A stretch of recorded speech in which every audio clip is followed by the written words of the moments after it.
नमस्कार, आप देख रहे हैं आज तक। आपके साथ मैं हूं सईद अंसारी। स्वागत है आपका दस्तक में। हम दस्तक की शुरुआत करें उससे पहले इस वक्त हमारे साथ क्रांति वानखेड़े जी सीधे जुड़ रही हैं। क्रांति वानखेड़े जी वो हैं जो एनसीबी के जोनल डायरेक्टर समीर वानखेड़े जी की पत्नी हैं। और क्रांति जी आज इस समय हमारे साथ आज तक पर इसलिए हैं क्योंकि बहुत सारे आरोप एनसीबी के जोनल डायरेक्टर समीर वानखेड़े पर लग रहे हैं और उनकी निजी जिंदगी से जुड़े हुए भी ये आरोप हैं। क्या कहेंगी क्रांति जी आप इन आरोपों पर? मुझे ऐसा लगता है कि सबसे पहले मुझे यहाँ बुलाने के लिए धन्यवाद। मुझे ऐसा लगता है कि समीर जी को अपना काम करने से रोका जा रहा है, जिसकी कोई जरूरत नहीं है। उन्हें अपना काम करने दीजिए। जो इंसान पिछले 15 सालों से ईमानदारी से काम करते आ रहा है, उसे अब जाके ही क्यों टारगेट किया जा रहा है? और ऐसे नहीं है कि उसने अपने आप को प्रूव नहीं किया है। उसने बार बार अपने आप को प्रूव किया है। उन्होंने मेडल्स जीते हैं अपने काम के लिए और उन्होंने अपने आप को एक नॉन करप्ट ऑफिसर करके प्रूव किया है। आप जाके किसी से भी पूछ लीजिए। और ये एक्सटॉर्शन का ये जो एलिगेशन लगा रहे हैं उनके ऊपर, ये टोटली फर्जी है और ये टोटली गलत है। क्योंकि अगर एक्सटॉर्शन के ही बिजनेस में अगर समीर होते तो आज हम लोग तो महलों में रह रहे होते, लेकिन हम लोग तो हमारे एक छोटे से घर में रहते हैं। हमारे पास गाड़ियों की फ्लीट्स होती, लेकिन हम तो हमारी छोटी सी गाड़ी में घूम रहे हैं। ऐसा क्यों? तो 25 करोड़ रुपए की बात सामने आई और उसमें से 8 करोड़ रुपए समीर जी को मिलने थे। आप कहती हैं कि उन्हें अपना काम करने दीजिए, वो एक ईमानदार ऑफिसर हैं। लेकिन आपकी निजी जिंदगी को लेकर भी बहुत सारे प्रश्न यहां पर हैं। 2017 में आपकी शादी हुई क्रांति जी, अगर हम गलत नहीं हैं तो गलत हैं, हमें प्लीज ठीक कीजिएगा। क्या समीर वानखेड़े अपना धर्म भी छिपा रहे हैं? क्या वो मुस्लिम हैं? क्या उनके सर्टिफिकेट में उनका नाम कुछ और है? प्लीज इन बातों पर थोड़ा सा क्लियर कर दीजिए। एक अच्छा मौका मिला है पूरे देश के सामने, दुनिया के सामने आकर ये बताने का। क्योंकि आप जाके किस किस का मुंह पकड़ोगे और आप किस किस को जाके क्या बोलोगे? आज मेरे फादर इन लॉ जो 70 साल के हैं, आज अपनी फाइलें लेके बैठे हैं, सारे ओरिजिनल डॉक्यूमेंट्स बता रहे हैं कि ये मेरा सर्टिफिकेट है, ये यहाँ पे लिखा है कि हम हिंदू हैं, ये यहाँ पे लिखा है कि मेरा नाम है ज्ञानदेव कचरूजी वानखेड़े और Sameer is a born Sameer Gyandev Wankhede, जो एक हिंदू आदमी है। ये सारी चीजें आज हमें प्रूव करनी पड़ रही है। और वो किस लिए? सिर्फ समीर की ईमानदारी की वजह से, सिर्फ जस्ट बिकॉज कि वो ईमानदारी से अपना काम कर रहा है और उसके ऊपर कोई भी दूसरा दबाव काम नहीं कर रहा। क्रांति जी, ये जो सर्टिफिकेट आप शायद नहीं देख पा रही हैं, हम अपने टीवी स्क्रीन पर एक सर्टिफिकेट दिखा रहे हैं ना, देख पा रही हैं। उसमें क्या नाम लिखा हुआ है?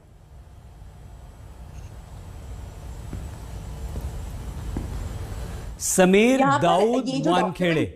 ये क्या मतलब हुआ जी?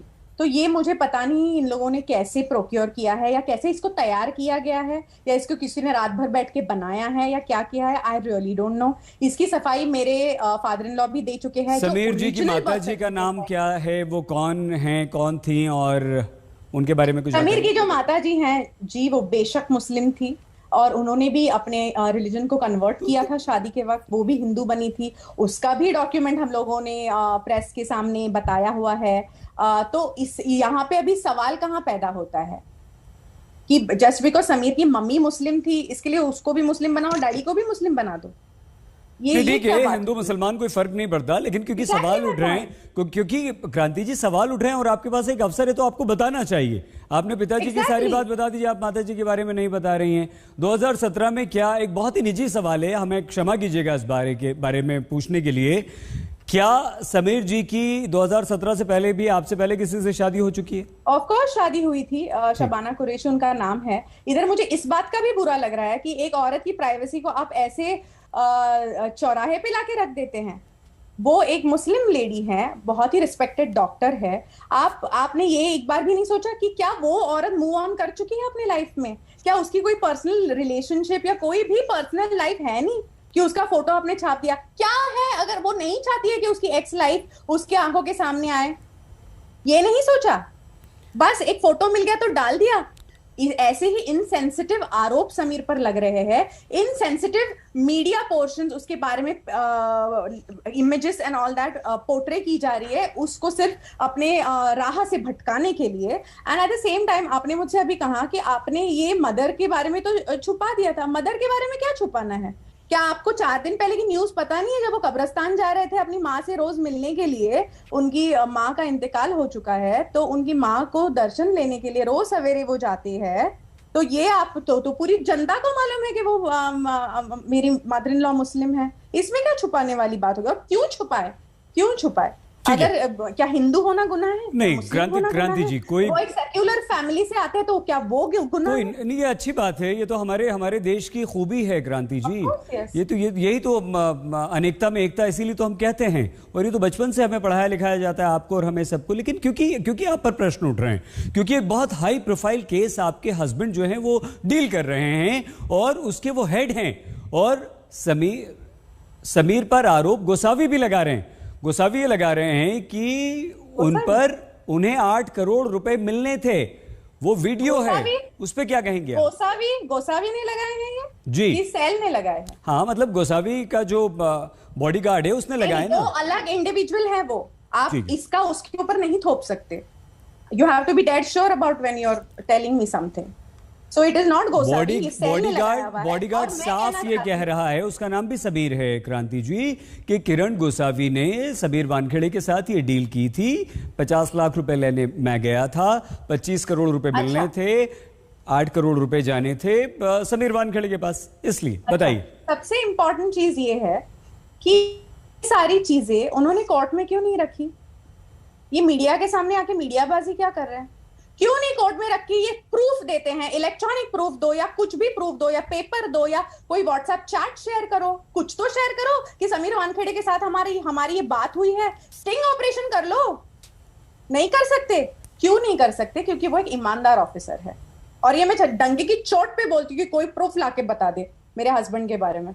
एक आरोप समीर वानखेड़े पर यह भी है क्रांति जी कि वो बॉलीवुड को टारगेट करते हैं। क्यों? जी, वो हर एक उस इंसान को या उस जगह को या उस इंडस्ट्री को टारगेट करते हैं जहां पे ड्रग्स का कारोबार होता है। वो बॉलीवुड को बिल्कुल भी टारगेट नहीं कर रहे। कल को कोई कॉर्पोरेट ऑफिस में मिल गया ड्रग तो आप बोलोगे वो कॉर्पोरेट को टारगेट करता है? नहीं, आप ऐसा नहीं बोलोगे। करेक्ट ना? तो बॉलीवुड के खिलाफ उनको कोई भी रोष नहीं है। क्रांति जी, ये भी आरोप है कि गोसावी तो आपका फैमिली फ्रेंड है। कौन गोसावी? ये भी आरोप लग रहा है आप पर। कौन गोसावी हमारा फैमिली फ्रेंड है? जी जवाब दीजिए ना। कहां पढ़ रहे हैं आप? अरे जवाब पूछ रहे हैं ना आपसे। आप भाई आप ही बोल रहे हैं कि सबके सामने है। अगर वो समीर की मां मुसलमान थी तो बताइए आप सारी बातें। क्या ऐसा है? हम सिर्फ सवाल पूछ रहे हैं। सबसे पहले हम आपसे सिर्फ प्रश्न पूछ रहे हैं। एलिगेशन किसने लगाया है? ये आप लगा रहे हैं? आप नहीं, हम नहीं लगा रहे। मैंने कहा आरोप है। हाँ, आप समझिए। नहीं, आरोप तो नहीं, आप जवाब दीजिए। हाँ, आरोप कोर्ट में लगता है। आप मीडिया हैं। आपको अगर कोई क्वेश्चन आता है दिमाग में, कोर्ट में जाइए और आप किसके बारे में पूछ रहे हैं मुझे वो भी पता है। फैमिली फ्रेंड फ्लेक्चर पटेल है। आप थोड़े जंबल अप हो गए। नहीं, देखिए, फ्लेचर को भी हम जानते हैं। फ्लेचर को भी हमने दिखाया आज तक पे पूरी तरह तो कौन से मीडिया ने ये बताया कि गोसावी हमारा फैमिली फ्रेंड है? अरे आप जाके उससे पूछिएगा ना। आप हमारे सवाल का जवाब दीजिए ना। आप गुस्सा क्यों हो रही हैं? क्योंकि आप सवाल अजीब पूछ रहे हैं। आप गुस्सा क्यों हो रही हैं? सवाल अजीब पूछ रहे हैं। आप सवाल अजीब तो आप साफ मना कीजिए भैया, नहीं है। आप नहीं मना कीजिए, बात खत्म। आपका सोर्स जहां पे है वहां से आप पूछिए ना कि है कि नहीं है। ये फाइंड आउट कीजिए। मैं क्यों जवाब दूं? किसको आंसरेबल हूं मैं? ठीक है क्रांति जी। समीर वानखेड़े के पिताजी ज्ञानदेव वानखेड़े जी भी इस वक्त हमारे साथ जुड़ चुके हैं। ज्ञानदेव जी, बहुत धन्यवाद। एक सर्टिफिकेट समीर वानखेड़े का है जिसमें उनके पिता का नाम, उनके नाम के आगे दाऊद भी जुड़ा हुआ है। आप कुछ बताना चाहेंगे इस बारे में?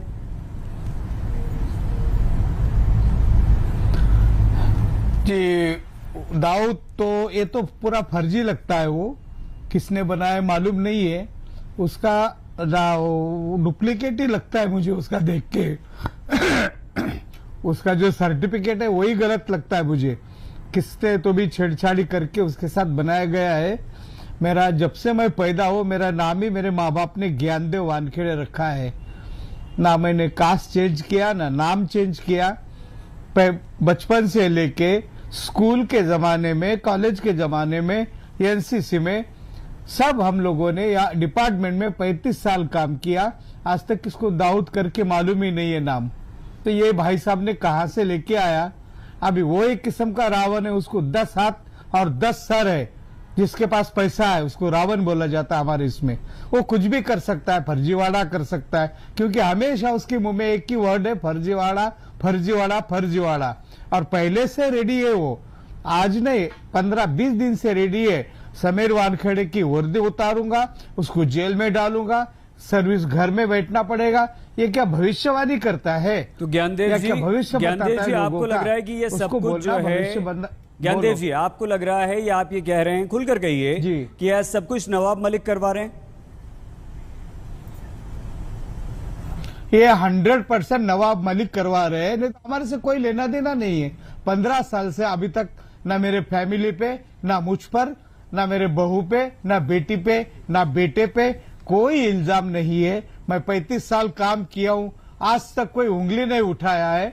तो आज ये इसके दामाद को अरेस्ट करने के बाद, 8 महीना जेल में रहने के बाद ऐसी कौन सी उसका प्यार आया जो कि ट्रक के तरफ से बात करता है, समीर वानखेड़े की यूनिफॉर्म उतार दूंगा, उसका जाति अलग है, उसका बाप का नाम दाऊद है। ये तो शर्म की बात है, खुद को शर्म आना चाहिए। मैंने तो सब प्रूफ के साथ सब लोगों को बताया, मेरे पास बचपन से सर्टिफिकेट्स है, कॉलेज के, स्कूल्स के, रिटायरमेंट के। तो ये शर्म आना चाहिए ऐसी बात बोलने को। और ये उम्र में मेरे को सर्टिफिकेट दिखाने लगा रहा है, उसकी हिम्मत कैसी है कौन चीज वो? मेरा इंटरव्यू लेने के बजाय आपने उसका इंटरव्यू लेना चाहिए। कहां से आया वो? एक भंगार में काम करने वाला आदमी, भंगार आदमी, कहां से सोना बनाया उसने, कहां एसपी ज्वाइन किया, कैसा पलटी मार के राष्ट्रवादी में गया, 5 साल क्या मिनिस्टर हो के क्या क्या किया उसने, उसका इंक्वायरी करो। कहां उसका रशिया में, ऑस्ट्रेलिया में, बैंड्रा में, ये भंगार वाले का जो 100 रुपए 20 रुपए की भंगार, तो कहां से आया उसका इंक्वायरी क्यों नहीं करते? ज्ञानदेव जी क्यों, जो ईमानदार ऑफिसर है, जो अच्छा काम कर रहा है। ज्ञानदेव जी ठीक है, ज्ञानदेव जी क्या नवाब मलिक के जो दामाद हैं समीर, क्या आपको लगता है कि सिर्फ उसकी वजह से समीर वानखेड़े को वो टारगेट कर रहे हैं? और समीर वानखेड़े का उनके दामाद समीर से क्या संबंध है? कब अरेस्ट किया था, क्या किया था जिसकी वजह से आपको लगता है कि समीर को, वानखेड़े को टारगेट किया जा रहा है? नहीं, मुझे तो इसका पता नहीं, क्योंकि डिपार्टमेंट के इसमें घुसता नहीं, लेकिन सुना है 8-10 महीना वो उसमें रहा, जेल में रहा ड्रग्स केस में। अभी एक उसको लगता हो सकता है इसके ड्रग माफिया से संबंध भी हो, क्योंकि ये पहले से संबंध रखता है। एक कहां से आया हुआ आदमी कहां बन गया? अभी तो रावण जैसे उसके पास सोने की लंका है, कहीं से भी कुछ भी कर सकता है। सर्टिफिकेट तो क्या कितने जाली बना सकता है। अभी उसको वानखेड़े फैमिली से क्या तकलीफ है? आप उसने कभी पूछा कि वानखेड़े फैमिली से आपको क्या तकलीफ है? समीर वानखेड़े ने आज तक, जैसा डिपार्टमेंट से लगा 15 साल हुआ, कभी भी आज तक कोई इंडिया में उसके ऊपर नाम नहीं उठाया। ना बॉलीवुड, ना हॉलीवुड, ना साधारण पब्लिक, ना पैसे वाले लोग, कोई आज तक नाम नहीं उठाया। तो ये भाई साहब को क्या तकलीफ है वानखेड़े फैमिली से, समझ में नहीं आता। तो नवाब मलिक क्यों बदनाम कर रहे हैं? कोई तो अच्छा, साहिल भी आ गए हमारे साथ, हमारे मुंबई से साहिल भी जुड़ चुके हैं। हाँ, बदनाम तो एक ही है। उसका बदनाम करने का 2-3 रीजन हो सकते हैं। नंबर 1, उसके जवाई को अरेस्ट किया। नंबर 2, हो सकता है उसके ड्रग माफिया से संबंध हो सकता है उसका कोई भी ऐसा उसने सुपारी लिया हो कि वो बॉलीवुड से, हॉलीवुड से, किधर से, कि भाई तुम्हारी इसमें खड़ा रहता हूं तो मेरे को कुछ भी हो सकता है। वो आदमी कोई भी लेवल तक गिर सकता है। जब मेरे फैमिली, मेरी बेटी, मेरा बेटा, मेरा बहू, ये मेरा, इतना वो फैमिली तक अपमान कर सकता है, गलीज बोले तो क्या उसको बोलेंगे, गलीज भाषा में उपयोग करता है, वो आदमी कहीं भी गिर सकता है। भंगार से भी बदतमीज आदमी हो, भंगार तो भी अच्छा है। ज्ञानदेव जी, साहिल भी हमारे सहयोगी हैं, वो भी आपसे सवाल पूछना चाहेंगे। उससे पहले क्रांति जी एक बात बता दीजिए, क्या डीजी एनसीबी ने समीर वानखेड़े जी को बुलाया है? क्रांति जी, हम चाहेंगे कि आप जवाब दें इस बात का। उन्हें मिलने के लिए बुलाया, तो कुछ आपको आइडिया है कि ये ऑफिशियल है, किस लिए बुलाया है, इस केस से के संबंध में बुलाया है, कैसे बुलाया है? नहीं, मुझे सिर्फ इतना ठीक पता है कि वो है। साहिल कुछ पूछना चाहते हैं तो पूछिए।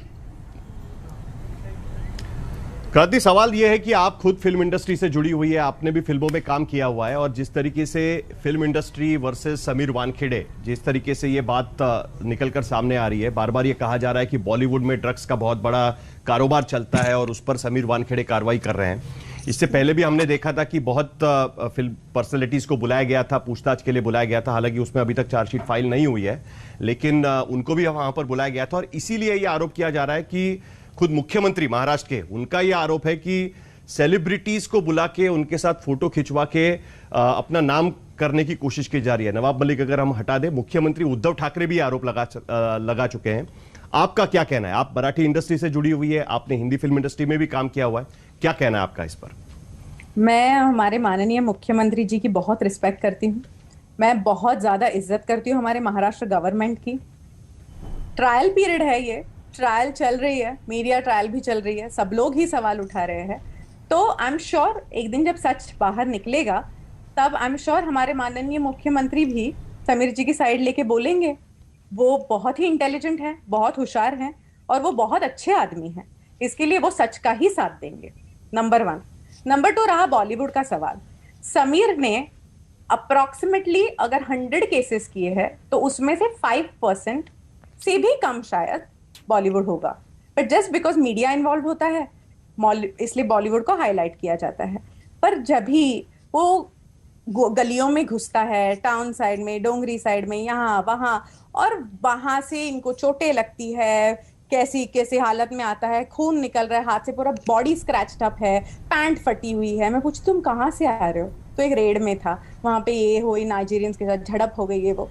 तब कोई क्यों नहीं पूछने आता है? तब हमारे सारे रिस्पेक्टेड जो मिनिस्टर्स हैं वो क्यों नहीं उनको सपोर्ट कर रहे हैं, सेइंग दैट अरे बेटा तूने इतना अच्छा काम किया, तू कितना अच्छा काम कर रहा है, तूने इतना अच्छा इन लोगों को पकड़ा तूने, ओके ओके। तब क्यों नहीं इन चीजों को हाईलाइट किया जाता? हाँ, उन पे अटैक हुआ है, एक अटैक हाईलाइट हुआ था, उसके बाद कितने सारे हुए जो उन्होंने रिपोर्ट भी नहीं किए, क्योंकि मैंने बोला अरे ये कवर किया कि नहीं मीडिया में? अरे क्या रोज रोज बोलना, ये तो अभी होते ही रहेगा, ये तो अभी होते ही रहेगा। एक आदमी जो खुद की जान की परवाह नहीं करता है, जब उसकी इंटीग्रिटी पे बात आती है तब बुरा लगता है। सवाल यहां पर इंटीग्रिटी का नहीं है, सवाल यहां पर यह उठाया जा रहा है कि एनसीबी का इस्तेमाल करके मुंबई का नाम बदनाम किया जा रहा है। यह आरोप मुख्यमंत्री लगा रहे हैं। उनका यह कहना है कि अगर ड्रग्स पे कार्रवाई करनी है तो उसका सपोर्ट रहेगा। मैं आपके सामने आरोप रख रहा हूं, आपने कहा कि मीडिया ट्रायल की आपने बात कही, दूसरे तरफ से आरोप लगता है कि एनसीबी का इस्तेमाल करके मीडिया ट्रायल किया जा रहा है मुंबई के खिलाफ। यह भी आरोप मुख्यमंत्री और यहां की सरकार की तरफ से लगाया जा रहा है। मुख्यमंत्री ये कह रहे हैं कि मुंबई का नाम बदनाम करने की कोशिश की जा रही है। आप मुंबई से आपका नाता काफी पुराना रहा है, आपने जैसे मैंने कहा कि मराठी इंडस्ट्री में आपने इतने साल काम किया हुआ है, उसका आप क्या जवाब देना चाहेंगी? मैं जरूर ये जवाब देना चाहूंगी कि हमारा महाराष्ट्र कोई बदनाम नहीं कर सकता।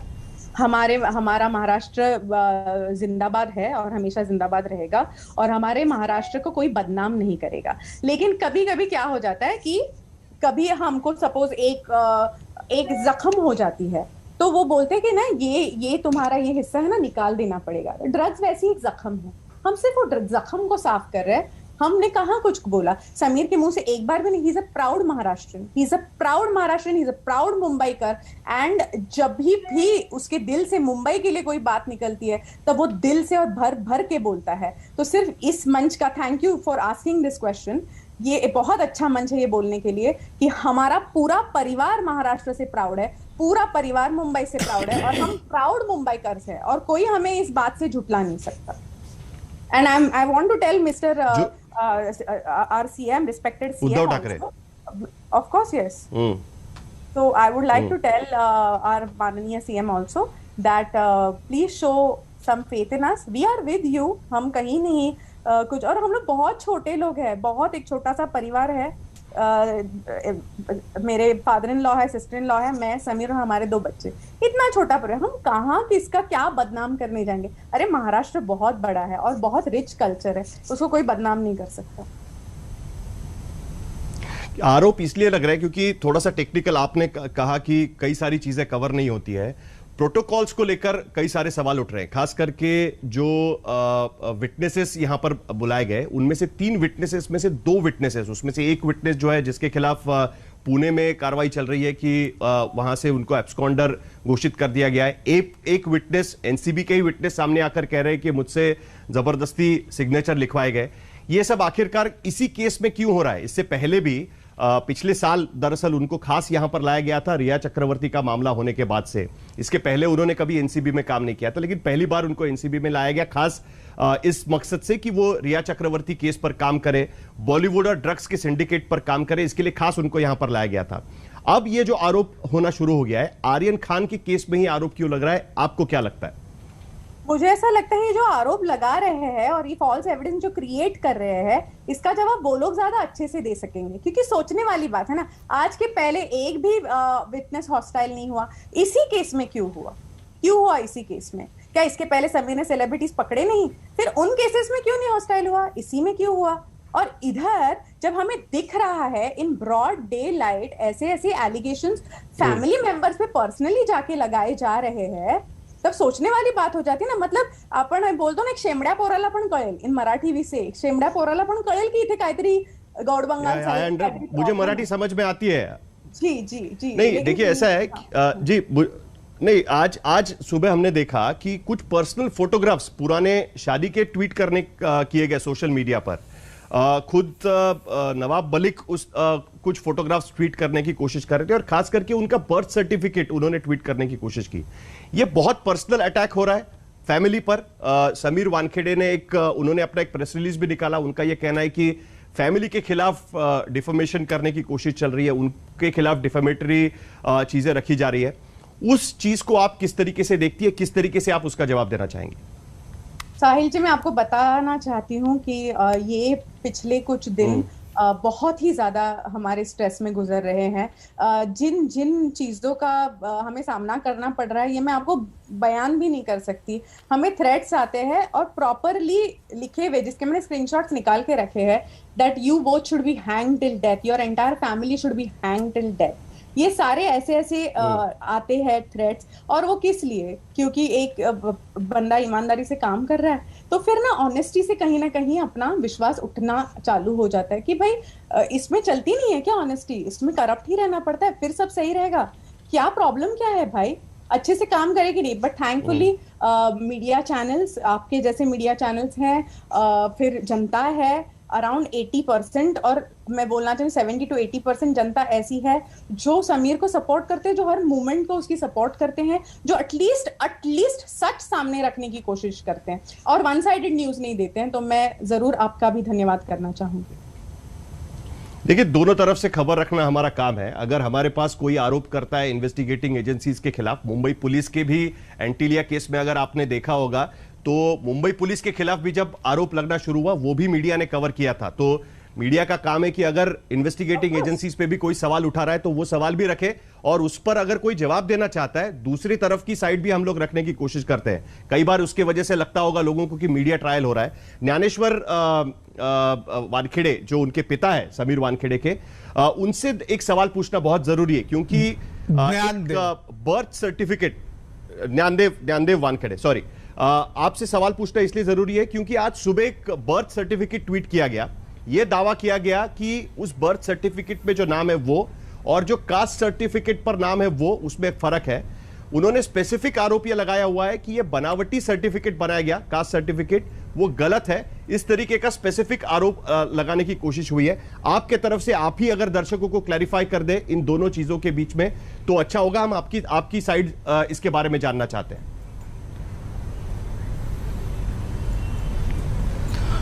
साहिल जी, जब से मैं पैदा हुआ तब से मेरा नाम मेरे माँ बाप ने ज्ञानदेव रखा है। मराठी में उसको ज्ञानदेव बोलते, हिंदी में बोलेंगे तो ज्ञानदेव बोलेंगे।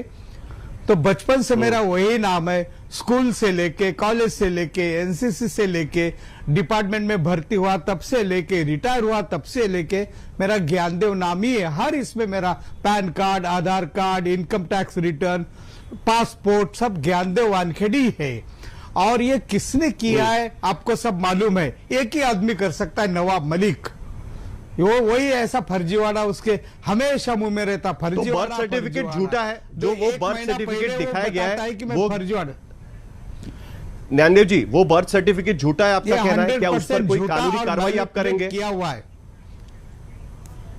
क्या उस पर कोई लीगल एक्शन ली जाएगी? करूंगा क्योंकि अगर आप कह रहे हैं कि क्योंकि वो ये सोशल मीडिया पे ऑन रिकॉर्ड उन्होंने ट्वीट किया हुआ है जी। हाँ, ऑन रिकॉर्ड मैं कोर्ट में जाऊंगा, उसको लेके मैं कोर्ट में जाऊंगा। मीडिया में तो आपके सामने हूं, कोर्ट में लेके जाऊंगा। मेरे जाति पे किया, मेरे नाम पे किया, मेरे फैमिली, मेरे बेटा बेटी बहू, किसने भी इसने छोड़ा नहीं है। उसको कहो संस्कार बच्चे को अच्छा रखे, बच्चे को अच्छा पाले, बाद में पॉलिटिक्स करो जो करने का। अभी वो तो रावण जैसा है, उसके 10 मुंह 10 हाथ है, वो कुछ भी मैनिपुलेट कर सकता है, कितनी भी ऐसे डुप्लीकेट बना सकता है। वो फर्जीवाड़ा पहले से उसके मुंह में फर्जीवाड़ा। और पहले उसको कैसा मालूम है समीर का मैं यूनिफॉर्म उतारूंगा, 10 महीना डिपार्टमेंट में रहेगा, बाद में जेल में भेजूंगा। ये है कौन ये चीज?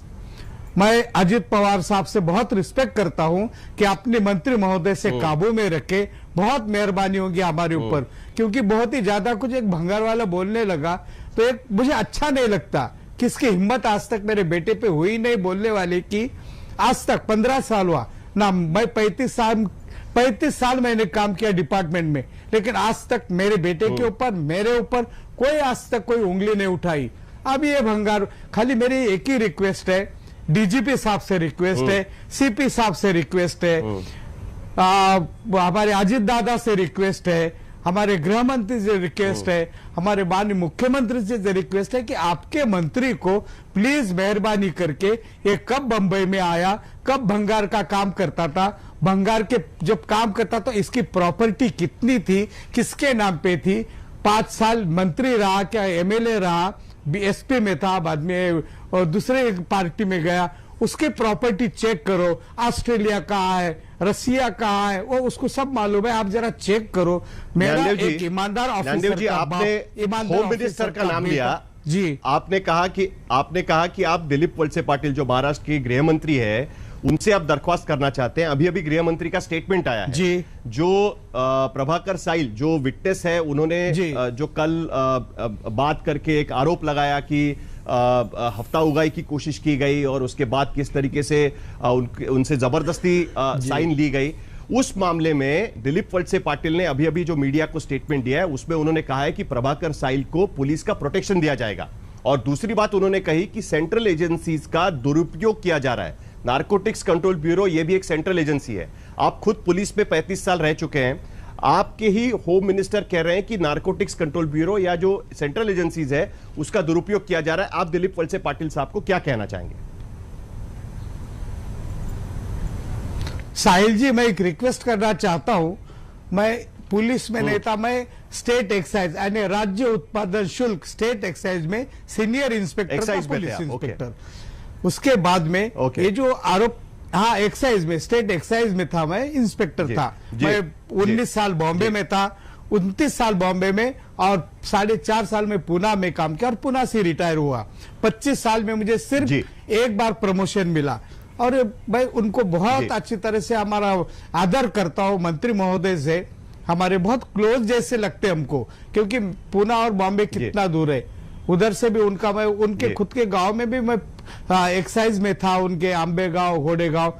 मेरा उनको निवेदन है कि उनके हमारा इंक्वायरी करने के बजाय जो अच्छे लोग हैं, जो अच्छा काम करते, उनकी तो इंक्वायरी निकालो, या कम से कम बोलो भाई अच्छा काम नहीं कर सकते तो कम से कम चुप तो बैठो, लोगों को अच्छा इन्वेस्टिगेशन करने दो। अभी पंच कैसा फोड़ा जाता आपके सामने मिसाल है। 15 दिन के बाद एक पंच बाहर आता है, उसकी हालत देखो, उसका थोबड़ा देखो, उसको मारा गया, उसको 2-3 दिन रखा गया, कहा उसके बाद में उसका मोबाइल छीना गया, वो सब आपको मालूम होना चाहिए हर चीज। हमने तो ऐसा कुछ भी नहीं किया। और पंच फोड़ने का, क्योंकि 35 साल में वही काम किया, कैसा पंचनामा बना जाता है, कैसा पंच फोड़ा जाता है, कैसा पैसा दिया जाता है, कैसा एक्यूज को कैसा छोड़ा जाता है, ये मुझे प्रक्रिया सब मालूम है। वही नवाब मलिक भंगार वाला वही यूज कराए टैक्टिस हमको बदनाम करने के लिए। नहीं तो कैसी हिम्मत होगी। ये 15 दिन तक ये पंच कहा था, आप पूछे उसको, पंच का आप चेहरा देखो जरा, वो पानी पी पी के बात कर रहा है, इतना उसको रात में मारा है कुरला में उसके। वो क्या करेगा बेचारा, जान के लिए तो कुछ भी बोलेगा, पैसा मिलेगा तो कुछ भी बोलेगा। आप तो आरोप लगा रहे हैं कि नवाब मलिक के लोग पंच फोड़ने का। आप आरोप लगा रहे हैं कि नवाब मलिक ने जो विटनेस है, बोलिए। हाँ, नवाब मलिक ने 15 दिन के बाद, हाँ मैं बोलूं क्या, 15 दिन के बाद ये पंच आपके सामने, 15 दिन के बाद ये पंच आपके सामने कैसा आया, किस हालत में आया, क्यों आया? क्योंकि ये सब पंच फोड़ने की, पैसा देके पंच को फोड़ने की, पंचनामा रिजेक्ट करने की, यानी जो भी कार्रवाई किया वो सब गलत है। ये हमको मालूम है कैसा हो जाता है। और ये सब जिसके पास पैसा वही पंच फोड़ता है। अगर एक बार पंच फोड़ा तो पंचनामा गलत हो जाएगा, पंचनामा गलत तो इन्वेस्टिगेशन गलत हो जाएगा। दिस इज ऑल प्रक्रिया है सबे। साहिल जी आपको हर चीज मालूम है। ठीक है ज्ञानदेव जी, निवेदन है उनसे, ज्ञानदेव जी पंच कहां से एकदम ठीक है ज्ञानदेव जी, आपने भी बहुत विस्तार से अपनी सारी बातें रखी है। क्रांति जी जब भी विभिन्न आरोपों, मुझे एक सवाल क्रांति से पूछना है। सही, मुझे एक सवाल क्रांति से पूछना है कि आप फाइनली जो बॉलीवुड के लोग हैं उनसे आप क्या कहना चाहेंगे? आप जैसे मैं पहले बार से कह रहा हूं कि फिल्म इंडस्ट्री से आपका काफी करीबी रिश्ता रहा है, आप कई सालों तक फिल्म इंडस्ट्री में काम कर चुकी है, आप उनको क्या कहना चाहेंगे? आज की स्थिति में मुंबई में परसेप्शन यह बन रहा है कि फिल्म इंडस्ट्री बनाम समीर वानखेड़े, फिल्म इंडस्ट्री बनाम नारकोटिक्स कंट्रोल ब्यूरो, क्या यह सही परसेप्शन है? आप फिल्म इंडस्ट्री को, आपकी अपनी इंडस्ट्री को क्या कहना चाहेंगे? मैं ये कहना चाहूंगी कि ऐसा नहीं है कि समीर किसी को टारगेट कर रहा है। डेफिनेटली जहां पे वो अभी अगर कोई बैंक का मैनेजर भी हो और उसके पास ड्रग्स मिले तो वो भी अंदर जाएगा, और जो अगर कलाकार हो या कोई मीडिया से रिलेटेड हो तो वो भी अंदर जाएगा। The point remains, the common thing is drugs. वो बिल्कुल भी बॉलीवुड के खिलाफ नहीं है कि मैं अभी बॉलीवुड की बैंड बजाऊंगा, उनके दिमाग में ये सब नहीं है। उनके दिमाग में ये है कि ये ड्रग्स के मेनेस को मैं कैसे रोकूं। और आज के पहले हम लोग ये आए भी नहीं थे, कभी मैंने मीडिया के सामने इंटरव्यू भी नहीं दिया, लेकिन आज ये सारी चीजों की वजह से हमको आना पड़ा। नहीं तो हम लोग आते भी नहीं ना, कभी हम लोग बात करते ना समीर के बारे में, कभी हम लोग को बात करने की आज तक जरूरत पड़ी। उसका काम इतना अच्छा था, लेकिन आज पूरा सब बहुत खराब करके रख दिया, बहुत खराब। क्रांति जी आप दुखी, हम समझ सकते हैं, लेकिन इंतजार करना पड़ेगा। साहिल, हमें खत्म करना पड़ेगा यहाँ पर। क्रांति जी चलते चलते आपसे ये सवाल है, आखिरी सवाल हमारा, कि जब भी इन विभिन्न आरोपों के बारे में समीर वानखेड़े से पूछा गया तो उन्होंने कहा कि समय आएगा तो मैं जवाब दूंगा, और वो बोलने से उन्होंने इनकार कर दिया, चुप रहे। आज पिताजी भी, ज्ञानदेव जी भी, आप भी, पत्नी जी भी, दोनों यहाँ पर है और विभिन्न आरोपों के जवाब दे रही हैं। ऐसा क्यों? और आपको लगता है कि अब इतनी कंट्रोवर्सी के बाद इस केस पर कुछ असर पड़ेगा? एक्चुअली समीर के प्रोटोकॉल्स होते हैं, वो एक एजेंसी है, सेंट्रल एजेंसी के हिस्सा है, तो उनको प्रोटोकॉल्स होते हैं। उनसे कहा जाता है कि अब आप कब मीडिया से बात करें, आप कब ना करें, तो उनको वो प्रोटोकॉल्स फॉलो करने पड़ते हैं, हेंस वो ज्यादा बात नहीं कर पाते हैं। और आज जैसे मैंने आपको पहले भी बताया कि इतने एलिगेशंस लगने के बाद आज जब बात मुझ पे और मेरे फादर इन लॉ तक आ पहुंची, तब हम लोग को आना पड़ा। मतलब अगर लड़ना है तो लड़ो ना, मैदान में लड़ो, प्रूफ्स लाओ, उनको गलत साबित करो। कभी भी विजिलेंस से समीर ने इनकार नहीं किया है। समीर आज भी बोलते हैं, तुमको डाउट है मेरे इन्वेस्टिगेशन पे, लाओ vigilance, I will face it, because उसको पता है वो सही है, यू नो। तो उन्होंने ना कभी इनकार किया है। पर आज जब बात हम लोग तक आ पहुंची, और आज तक भी समीर ने हमको रोका था, चाहने तो तुम लोग मत बोलो, रहने दो ना, छोड़ो ना, क्यों तुम लोग को इसमें पढ़ना है, मैं फाइट कर लूंगा ना ma'am. But we could see him, यार, we could see what he's going through and we said no, we have to put our foot down now, क्योंकि अगर हम लोग ऐसे ही रहे तो एक दिन लटका देंगे, सही में हमको हैंग वैंग कर देंगे, किधर मार के फेंक देंगे, पता भी नहीं चलेगा। तब क्या करेंगे? और तब बुरा लग के फिर कोई फायदा नहीं ना। एक ऑनेस्ट ऑफिसर था और उसकी फैमिली थी और वो चली गई। ऐसा होना चाहिए। क्रांति जी, ज्ञानदेव जी, आप दोनों का बहुत धन्यवाद आज तक से बातचीत करने के लिए और साहिल जी अगर विभिन्न आरोपों पर जवाब देने के लिए। लेकिन हम आपको बता दें, बड़ी बातें इस वक्त की यही हैं कि समीर वानखेड़े एनसीबी के जोनल डायरेक्टर की पत्नी और पिता दोनों आज तक पर थे। खुलकर उन्होंने आज तक से बात की है और नवाब मलिक पर आरोप लगाया है। समीर वानखेड़े की पत्नी क्रांति ने यह कहा है कि उनके पति पर जो आरोप लगाए जा रहे हैं वो बेबुनियाद हैं, उन्हें टारगेट किया जा रहा है और समीर वानखेड़े को काम करने से रोका जा रहा है और सिर्फ समीर ने अभी तक ईमानदारी से काम किया है। जो पिताजी ने ये कहा है कि नवाब मलिक एनसीपी के बड़े नेता और महाराष्ट्र सरकार के मंत्री, उन पर समीर वानखेड़े के पिता ज्ञानदेव ने फर्जी सर्टिफिकेट दिखाने का आरोप लगाया है और ये कहा है कि समीर वानखेड़े को अगर कोई टारगेट कर रहा है तो वो नवाब मलिक टारगेट कर रहे हैं। नवाब मलिक ही हैं महाराष्ट्र सरकार के मंत्री और एनसीपी के बड़े नेता जो समीर वानखेड़े के परिवार से उन्हें परेशानी है और वो समीर वानखेड़े को टारगेट कर रहे हैं और वो सिर्फ इसलिए टारगेट कर रहे हैं क्योंकि समीर ने उनके दामाद, जिसका नाम भी समीर है, समीर खान पर कार्रवाई की थी।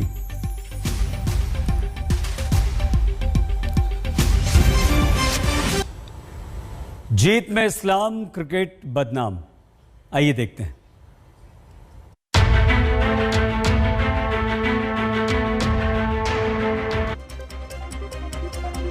उनतीस साल बाद पाकिस्तान को वर्ल्ड कप में भारत के विरुद्ध जीत क्या मिली? पाकिस्तान के तो सुर ही बदल गए। फैंस भारत से बदला लेने की बात कहने लगे तो पाकिस्तान के मंत्री इस जीत को आलम इस्लाम यानी विश्व के मुसलमानों की जीत बता रहे हैं। अब प्रश्न ये कि क्रिकेट का धर्म से भला क्या रिश्ता? भारत की हार किसी धर्म विशेष की जीत भला कैसे हो सकती है?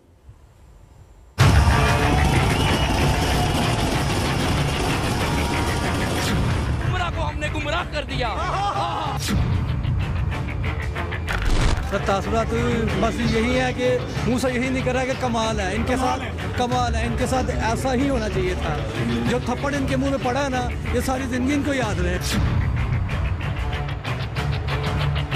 पाकिस्तानी अवाम की जितनी पहले की फरमाइश थी वो सारी की सारी पूरी हो गई। कहना चाहूंगी कि हमने एक एक मूवमेंट देखी है और यकीन करें कि इतना दिल खुश हुआ है ना कि बस हमारा वर्ल्ड कप आज ही था। हमारा कप आ गया। T20 वर्ल्ड कप में जीत से पाकिस्तान की खुशी का ठिकाना नहीं है। उसका दिमाग 7वें आसमान पर पहुंच गया। खुशी से पाकिस्तान के लोग सड़कों पर हैं। सभी बड़े शहरों में आतिशबाजी हो रही है। आपके सामने रावलपिंडी की तस्वीरें हैं।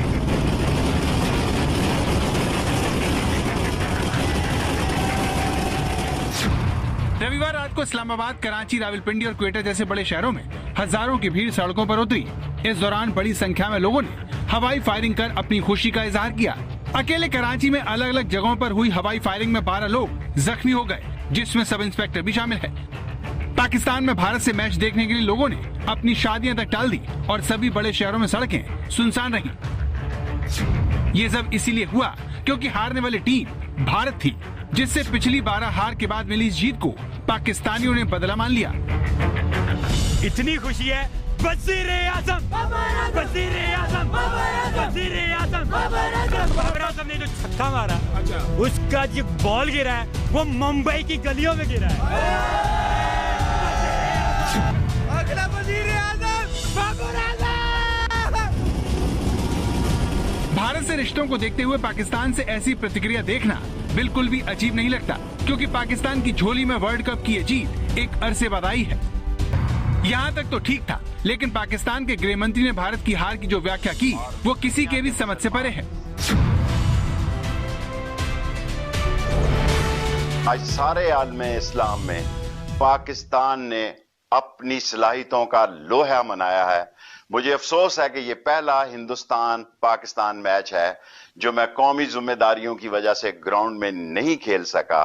आज हमारा फाइनल था, हमारा फाइनल आज ही था और दुनिया के मुसलमान समेत हिंदुस्तान के मुसलमानों के उनके जज्बात पाकिस्तानी टीम के साथ थे। सारी आलम इस्लाम को फतेह मुबारक हो।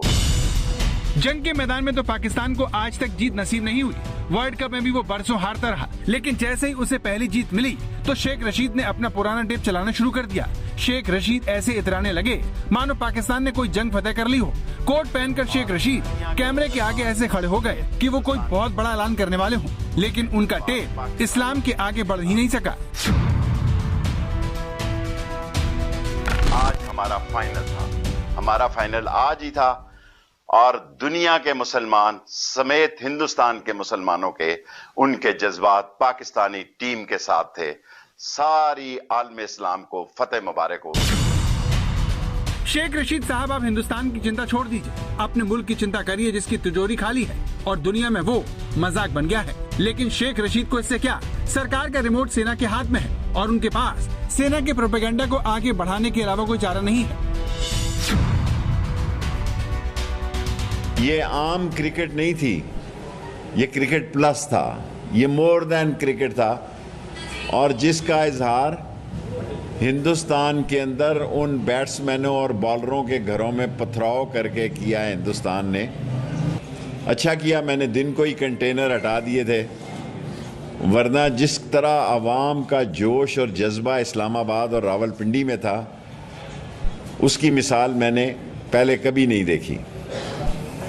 और ये पाकिस्तान की क्रिकेट के मैदान में बहुत बड़ी फतह थी। मेरा फाइनल कल ही हो गया जी, मेरा जो वर्ल्ड कप है वो कल ही हो गया है। मेरी कोई दिलचस्पी नहीं कि न्यूजीलैंड से क्या होता है और लंदन से क्या होता है और आगे क्या होता है। मेरा कल वर्ल्ड कप था और पाकिस्तान ने वो वर्ल्ड कप जीत लिया है और हिंदुस्तान को वो चने चबाए हैं और जो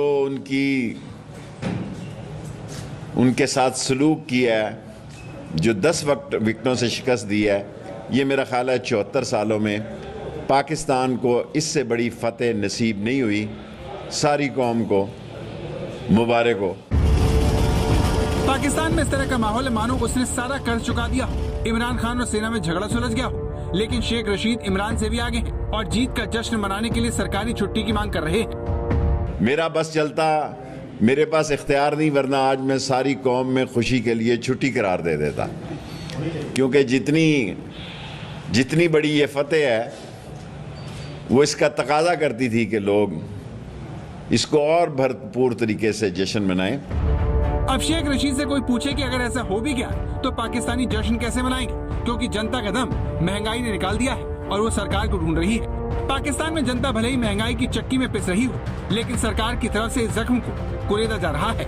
इमरान ने महंगाई को भी धर्म से जोड़ दिया है और वो ये समझा रहे हैं कि महंगाई कम करने का काम अल्लाह के फरिश्ते करते हैं। उस खबरों का ग्राने खबर मोकड़ा नो ग्रानी खुदा द अल्लाह ताला द तरफ अगर सार फरिश्ता मुकर्रर की कि अगर एटुनागा मुकर्रर की। जब किसी देश में संविधान से ऊपर धर्म हो जाता है तो उसका हश्र पाकिस्तान जैसा होता है, लेकिन पाकिस्तान में इसकी चिंता कैसे है? मैच हम जीत गए, हमें बड़ा मजा आया और हमने भी अब इनका वही हाल करना है जो उन्होंने हमारे साथ किया था, मौका पटाखे और स्क्रीनें दिखा के। बिकॉज हमारे प्लेयर्स ने प्रूव किया कि हमें मुंह से बोलने की जरूरत नहीं है, हम रिस्पेक्ट देंगे, रिस्पेक्ट लेंगे और ग्राउंड में परफॉर्म करेंगे। बोलने से याद है उनके एंकर ने क्या मुंह से पटाखे फोड़े हैं। जिस पाकिस्तान में भारत की हार बड़े चटकारे के साथ बताई जा रही है, वहाँ की सबसे बड़ी हकीकत यह है कि इमरान सरकार ने प्रतिबंधित कट्टरपंथी इस्लामी समूह के आगे सरेंडर कर दिया है। प्रतिबंधित कट्टरपंथी इस्लामी समूह तहरीक लब्बैक के प्रमुख साद रिजवी की रिहाई की मांग हो रही है। इस मांग के समर्थन में टीएलपी ने इस्लामाबाद कूच करने की चेतावनी दी थी। इससे घबराकर इमरान सरकार ने संगठन के 350 से ज्यादा कार्यकर्ताओं को रिहा कर दिया है। यही नहीं, सरकार साद रिजवी को भी रिहा करने पर विचार कर रही है। इमरान खान तहरीक लब्बैक से कितने डरे हुए हैं इसका अंदाजा इसी बात से लगाया जा सकता है कि भारत पाकिस्तान का मैच देखने गए शेख रशीद को बीच में दुबई से देश लौटना पड़ा। तो जो पाकिस्तान भारत के मुसलमानों की चिंता में दुबले होने का दावा करता है, वो असल में अपने यहाँ मजबूत होते कट्टरपंथियों से हल्कान है। शायद ऐसे ही लोगों को खुश करने के चक्कर में इमरान के मंत्री खेल को भी धर्म का अखाड़ा बनाने से नहीं चूके। आज तक ब्यूरो। पाकिस्तानी मंत्री शेख रशीद का बयान तो आपने सुन लिया, लेकिन शेख रशीद से भी ज्यादा शर्मनाक बयान पाकिस्तान के प्रधानमंत्री इमरान खान ने दिया। इमरान खान ने अपने भाषण में भारतीय टीम की हार का उल्लेख मजाक के रूप में किया है। इमरान खान ने कहा कि कल की हार के बाद ये समय भारत से रिश्ते सुधारने का सही समय नहीं है। इमरान ने आगे कहा कि भारत और पाकिस्तान के बीच विवाद की जड़ कश्मीर है। तो इमरान खान ने मजाक में यहाँ पर ये बात कही है, मजाक उड़ाते हुए बात कही है, सुनिए। Improve our relationship with India. I know after last night's thrashing by Pakistan team in the cricket match, it's not a very good time to talk about improving relationship with India. But I'm imagining that if somehow we resolve, and there is only one issue between us, and that is the issue of Kashmir. Pakistan में इस समय ज़बरदस्त तनाव है। कट्टरपंथी तहरीक लब्बैक ने इस्लामाबाद में हंगामा मचाया हुआ है। इमरान खान है कि जनता को छोड़कर उम्रा करने सऊदी अरब पहुंचे हैं। भारत पर टिप्पणी करने से पहले इमरान साहब अपना घर संभालिए, क्रिकेट में धर्म को बिल्कुल मत लाइए। तो पाकिस्तान अपनी जीत में इस्लाम को ले आया है, क्रिकेट को बदनाम कर रहा है। शेख रशीद एक मंत्री से 2 कदम आगे पाकिस्तान के प्रधानमंत्री इमरान खान बढ़ गए। मजाक उड़ाते हुए उन्होंने कहा कि ये सही समय नहीं है कि भारत से बात की जाए, क्योंकि हार के बाद बात करने का ये सही समय नहीं है। व्यंग्य करते हुए, मजाक उड़ाते हुए पाकिस्तान के प्रधानमंत्री ने ये बात कही जो कि किसी देश के प्रधानमंत्री को शोभा नहीं देती। दर्शक में आज के लिए बस इतना ही। आप प्लीज अपना बहुत ख्याल रखिएगा। देखते रहिए आज तक।